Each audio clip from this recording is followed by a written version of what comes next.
Gordon, the big engine, and Thomas the tank engine puffed buffer to buffer back home. It had been a busy day. First, Thomas had teased Gordon about the time that the big engine had slid into a ditch. Then Thomas fell down a mine and Gordon came to his rescue.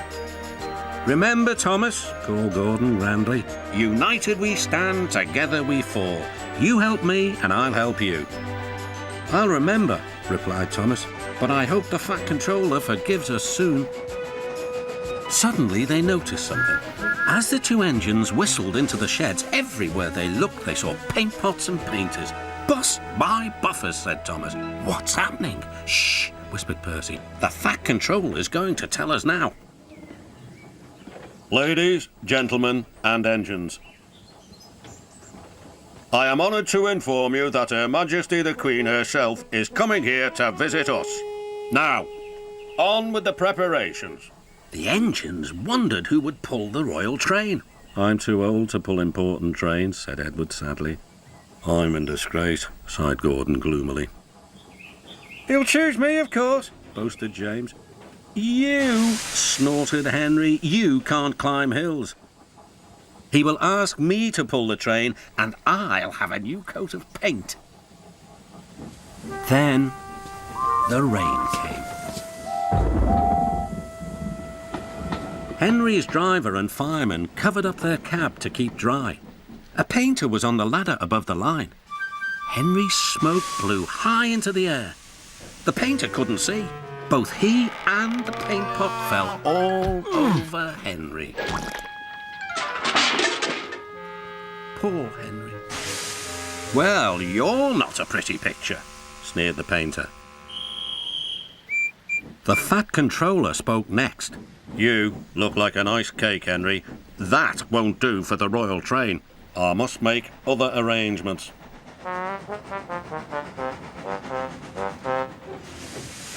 Gordon and Thomas were waiting for him. "Please, sir." "One at a time," replied the Fat Controller.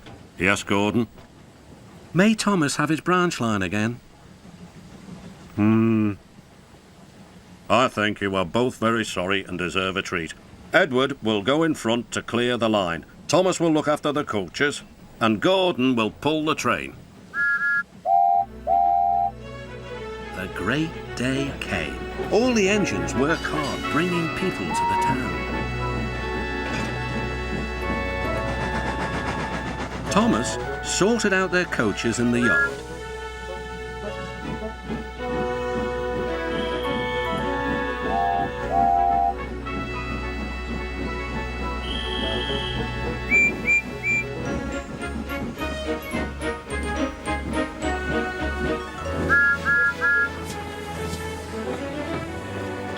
Edward steamed in. "Beep! The Queen is here!" Then Gordon whistled as he approached the station. Everyone knew that sound. The Queen's train glided into the station. Gordon was spotless, and his brass shone brightly.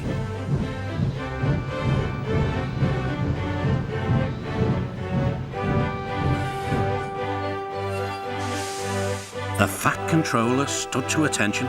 "Welcome, Mum."